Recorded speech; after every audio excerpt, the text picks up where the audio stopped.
14व्या विधानसभेची मुदत संपूनही अद्याप महायुतीकडून सत्ता स्थापनेचा दावा करण्यात आलेला नाही। त्यात अंजली दमानियांनी विरोधी पक्ष नेतेपदी एकनाथ शिंदे बसतील का अशा आशयाची एक पोस्ट केल्याने अनेक तर्कवितर्क लढवण्यास सुरुवात झाली आहे। तर तिकडे आधीच महायुतीमध्ये मंत्रिमंडळ वाटपाचा पेच असताना राष्ट्रवादीकडून शिवसेने इतक्याच खात्यांची मागणी करण्यात आली आहे।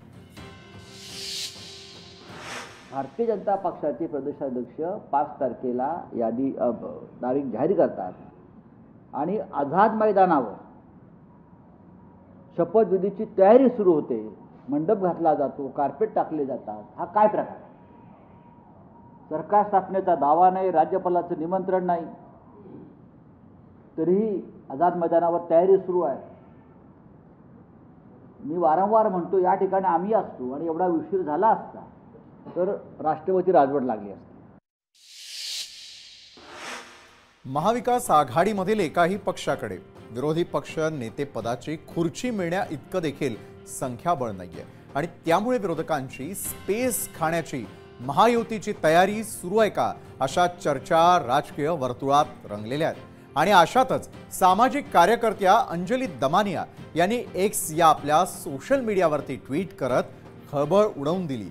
एकनाथ शिंदे विरोधी पक्षनेते होणार का असा प्रश्न दमानियांनी उपस्थित केलेला आहे। अंजली दमानिया यांनी 2 पोस्ट टाकून सत्ता स्थापनेबाबत वेगळाच दावा केलाय। विरोधी पक्षच संपवण्याचा हा भाजपचाच कट आहे का? सत्ता ही आमचीच आणि विरोधी पक्षही आमचाच।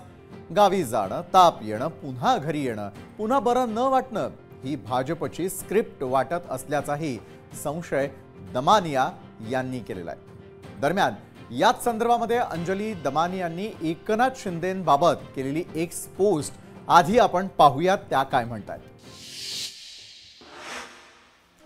अंजली दमानिया एक्स वरती पोस्ट करताना लिहितात, एकनाथ शिंदे विरोधी पक्ष नेते।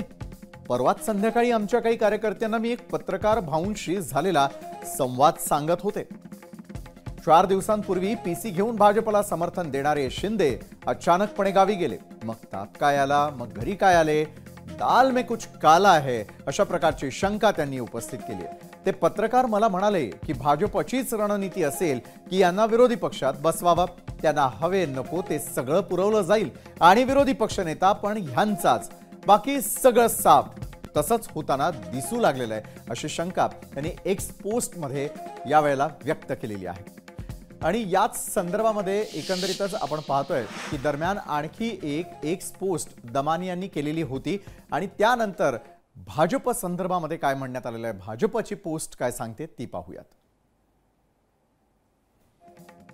शिंदे विरोधी पक्षात विरोधी पक्षात संपवण्याचा हा भाजपचाच कट आहे का असा थेट हल्लाबोल त्यांनी भाजपच्या बाबतीत करताना आपण या ट्विटच्या माध्यमातून पाहतोय। सत्ता पण आमचीच आणि विरोधी पक्ष पण आमचाच, बाकी पक्ष विरोधी पक्ष नेताच अस्तित्वात ठेवायचे नाहीत असं देखील अंजली दमानिया म्हणतात। गावी जाणं, ताप येणं, पुन्हा घरी येणं, पुन्हा बरं न वाटणं ही भाजपची स्क्रिप्ट आहे असा थेट आरोप त्यांनी केलेला आहे। तर एकंदरीत अंजली दमानिया यांचं काय म्हणणं आहे हे आपण एक्सपोजच्या माध्यमातून जाणून घेण्याचा प्रयत्न केला। मात्र आज आपल्याबरोबर न्यूज प्लॅनेटमध्ये आपण आमंत्रित केलेला आहे आपल्याशी चर्चा करण्यासाठी सामाजिक कार्यकर्त्या अंजली दमानिया स्वतः आपल्या सोबत आहे। अंजलीजी, स्वागत आपलं आजच्या न्यूज प्लॅनेटमध्ये। खरं तर तुम्ही सोशल मीडियावरती व्यक्त झालेलात, अनेक राजकीय चर्चांना त्यामुळे उधाण आलेलं आहे। एकनाथ शिंदेंना विरोधी पक्षनेता बनवणं हा भाजपचा प्लॅन असल्याचं तुम्हाला वाटतंय का?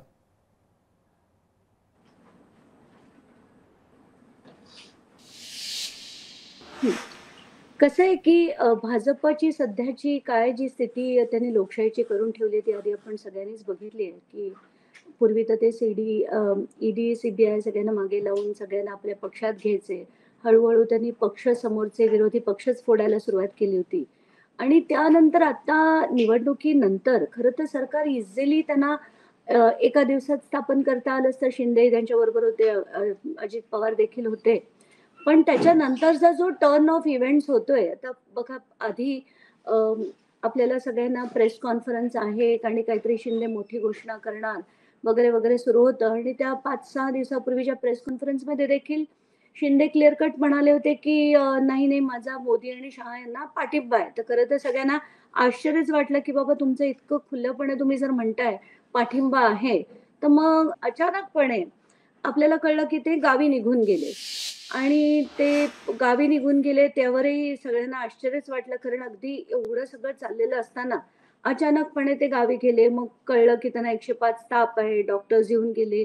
डॉक्टरनी असंही म्हटलं की ह्यांना IV चढवलं अमुक-तमुक आणि परत दुसऱ्या दिवशी त्यांनी प्रेस कॉन्फरन्स घेतली की नाही आता माझी तब्येत ठीक आहे.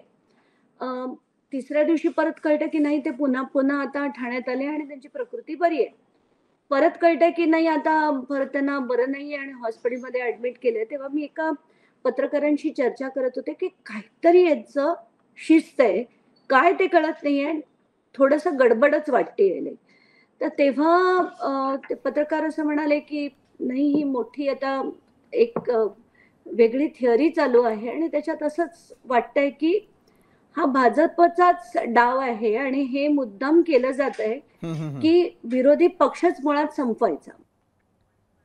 बरोबर आहे अंजलीजी. मात्र आपण जसं आता मगाशी म्हणालात की शिंदेंना विरोधी पक्षनेता बनवण्याचं भाजपचं षडयंत्र आहे, पण मग सत्तेतून बाजूला सारत भाजप एकनाथ शिंदेंना विरोधी पक्षनेता कसं बनवेल त्याचं गणित थोडक्यात समजावून सांगाल का?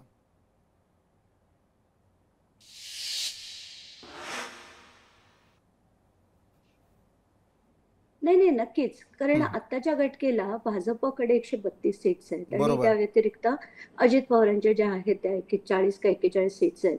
तर त्यांचं सरकार तर व्यवस्थित बनतंय.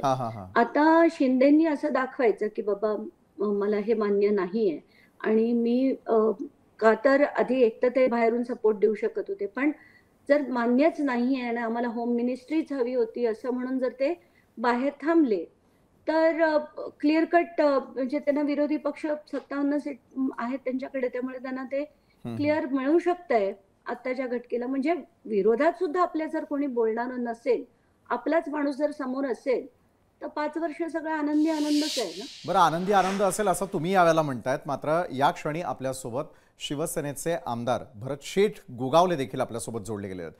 भरत शेठ, आपण बघतोय की वेगवेगळ्या प्रकारच्या थेओरीज मांडल्या जात असल्याचं पाहायला मिळतं. अगदी काही क्षणांपूर्वी आपण पाहिलं की वर्षा या निवासस्थानी देवेंद्रजी फडणवीस आणि सोबतीला झालेली जी ही चर्चा होती की एकनाथ शिंदे आणि त्यांच्यामध्ये साधारण पाऊण तास चर्चा झाली.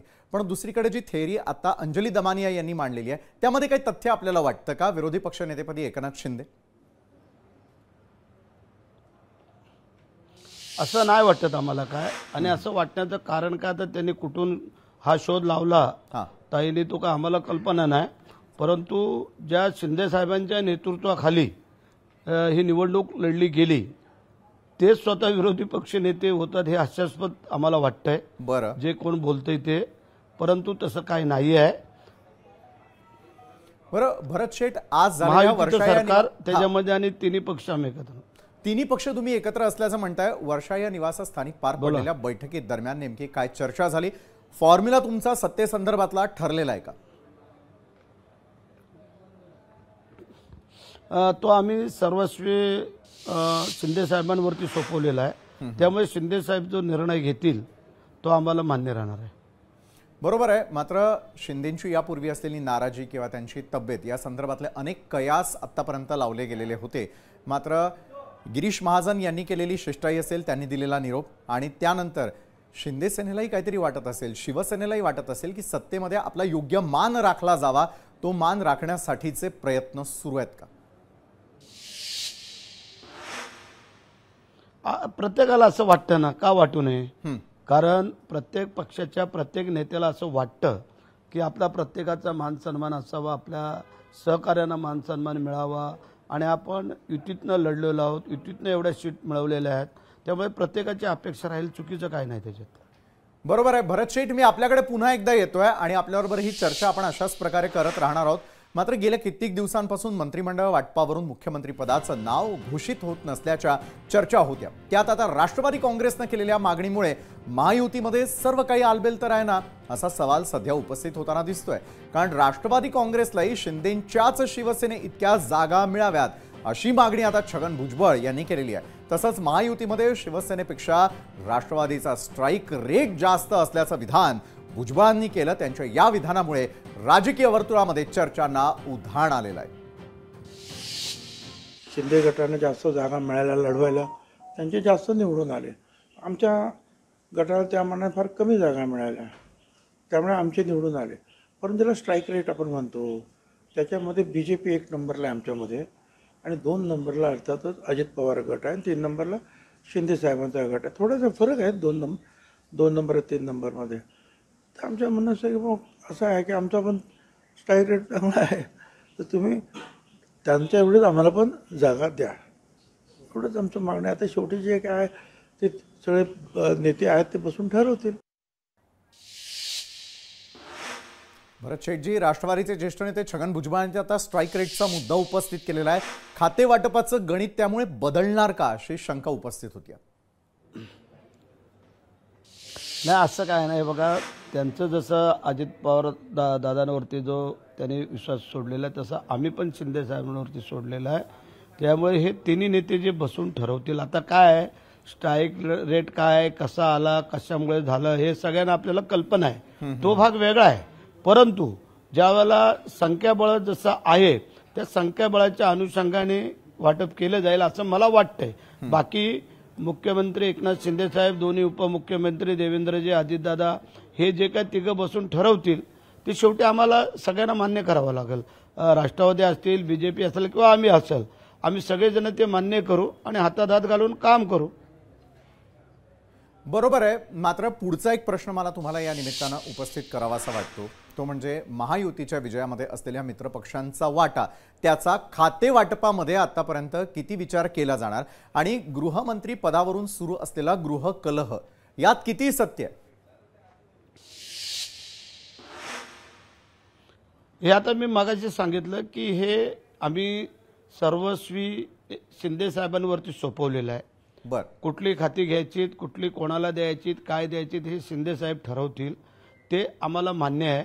त्यामुळे कसं आहे, एकदा नेत्यांकडे सोपवलं, कारण त्यांनी केलेली प्रचंड मेहनत हे आपण सगळ्यांनी पाहिलं, आणि त्यांच्यामुळे जर आम्ही जर एवढे 60 लोक जर निवडून आलेलो असेल तर आमचा पण भरोसा त्यांच्यावरती असणं गरजेचं आहे. कारण त्यांनी जी काय ताकद पूर्णपणाने आम्हाला लावली, दिली, केलं, हे सगळं जगाने पाहिलं. त्यामुळे त्यांना आम्ही विसरू शकत नाही. बरोबर आहे. मात्र ज्या प्रकारे आता खातेवाटपाची चर्चा आहे त्याच अनुषंगाने मला पुढचा प्रश्न विचारायचा आहे की एका बाजूला गृहमंत्री पद मिळावं यासाठी कुठेतरी प्रेशर टॅक्टिक्स वापरायचे, आणि त्यानिमित्तानं PWD असेल किंवा इतर जे ऊर्जा खातं असेल अशा प्रकारची महत्त्वाची खाती आपल्या पदरात पाडून घेण्याचा हा प्रयत्न आहे का? असं काही नाही आहे. कारण स्वतः मुख्यमंत्री पदावर राहिलेले एकनाथ शिंदे साहेब हे आपल्याला माहिती आहे की अत्यंत चांगले विचारवंत आहेत, आणि संघटनेसाठी, पक्षासाठी जर काय मागितलं तर ते काही चुकीचं ठरत नाही ना. मग त्याच्यावरती ते तिघजण बसून किंवा वर्ण काय जे काय ठरल ते साहेब मान्य करतील असं मला वाटतंय. बरोबर आहे. पुढचा आणखी एक प्रश्न आहे की खाते वाटपावेळी आमदारांसाठी काही निकष असल्याच्या चर्चा जोरदार रंगलेल्या होत्या, ज्यामध्ये अमित शहा या निकषांची शहानिशा करतील असं बोललं जात होतं. मात्र अगदी काही क्षणांपूर्वी लोकशाही मराठीनं सगळ्यात पहिली बातमी दिली की सर्वाधिकार हे देवेंद्र फडणवीस यांना देण्यात आलेले आहे, आणि त्यानुसार आता पुढचा मार्ग सोपा जाईल की या निकषांचा देखील विचार यावेळेला होताना दिसतोय. मित्रपक्षांची या निकषांसाठी सहमती होती का? तसं जर पाहायला गेलं तर तिन्ही पक्षाच्या नेत्यांनी की आत्तापर्यंत जे काही कामकाज झालेलं आहे 2.5 वर्षामध्ये, कोणी कोणी किती कशा प्रकारे चांगलं काम केलंय, काय केलंय, संघटनेसाठी किती लोकांचं योगदान ह्याच्यामध्ये आलेलं आहे, ह्या सगळ्या गोष्टीचा तिन्ही पक्षाची लोक, ज्येष्ठ मंडळी विचार करतील आणि तसा निकष ठरवला जाईल कदाचित, असं मला पण वाटतंय. बरं, नगरविकास आणि सार्वजनिक बांधकामाविषयी तुमचं मत काय आहे? त्याची देखील मागणी येत्या काळामध्ये होईल का? कारण प्रत्येक मित्रपक्षाला वाटतं की सत्तेमध्ये आपला वाटा हा मोठा असावा, चांगली खाती आपल्याकडे असावी. चांगली खाती तिन्ही पक्षाला डिवाइड केली जावीत हे सगळ्यांचंच म्हणणं असणार आहे, आणि त्यातल्या त्यात जे काय महाराष्ट्राच्या हितासाठी सगळेजण धावपळ करतायत, त्यामुळे साहेबांनी कदाचित जर काही खात्यांची मागणी केली असेल तर त्याचा विचार बसून ते ठरवतील आणि त्याचा केला जाईल असं मला वाटतंय. बरं भरत शेठ, जाता जाता एक महत्वाचा प्रश्न, तुम्ही बनवलेला कोट ज्याची प्रतीक्षा अवघ्या महाराष्ट्रातल्या जनतेला आहे, मंत्रिमंडळामध्ये समावेश आणि तो कोट वापरण्याची वेळ येणार का? ते आम्ही तुम्हाला सांगितलं ना की साहेबांवरती जर आम्ही सर्वस्वी सोपवलं असेल, जर साहेब त्याचा विचार करतील आणि ते जे ह्या वेळेला कदाचित संधी आम्हाला देतील असं आम्हाला वाटतंय. नक्कीच. धन्यवाद भरत शेठ गोगावले. आपण लोकशाही मराठी बरोबर बोललात आणि ताज्या घडामोडी नेमक्या काय होत्या, कशा प्रकारे मंत्रिमंडळामध्ये वाटप होऊ शकतं आणि शिवसेनेच्या गोटामध्ये नेमकं काय सुरू आहे हे जाणून घेण्याचा प्रयत्न केलात. धन्यवाद, तुम्ही आमच्याबरोबर जोडला गेलात त्यासाठी. तर शिवसेने इतक्याच मंत्रिपदांची मागणी राष्ट्रवादीकडून करण्यात आल्यानं महायुतीमध्ये मंत्रिमंडळ वाटपाचं गणित बदलण्याची शक्यता आहे. त्यात अजित पवारांच्या राष्ट्रवादीतही मंत्रिपदासाठी अनेक जण इच्छुक आहेत, मात्र सर्वांनाच मंत्रिपद देणं देखील शक्य नसणार आहे. काही ठराविक आमदारांच्याच गळ्यामध्ये मंत्रिपदाची माळ पडण्याची शक्यता आहे. शपथविधी सोहळ्यामध्ये अजित पवार हे उपमुख्यमंत्री पदाची शपथ घेतील हे स्पष्ट आहे. आता राष्ट्रवादीच्या संभाव्य मंत्रिमंडळाची यादी पुढे येताना दिसतेय. तर या यादीमध्ये कोणकोणते चेहरे असू शकतात त्यावर आपण एक नजर टाकूया. यामध्ये समावेश असू शकतोय राष्ट्रवादीकडून कुणाची वर्णी लागणार, तर पहिलं नाव येत आहे ते म्हणजे ज्येष्ठ नेते छगन भुजबळ यांचं, पाठोपाठ धनंजय मुंडे, अदिती तटकरे आणि नरहरी झिरवाळ. त्यानंतर राष्ट्रवादीकडूनच संजय बनसोडे, संग्राम जगताप आणि सुनील शेळके. मग इंद्रनील नाईक, दत्तात्रय भरणे आणि अनिल पाटील. राष्ट्रवादीकडून कुणाची वर्णी लागू शकते आणि मंत्रिमंडळामध्ये त्यांचा समावेश होऊ शकतो या संदर्भातला अंदाज घेण्याचा प्रयत्न आपण केलेला आहे. लोकशाही मराठी ऐका, पहा, जागरूक रहा.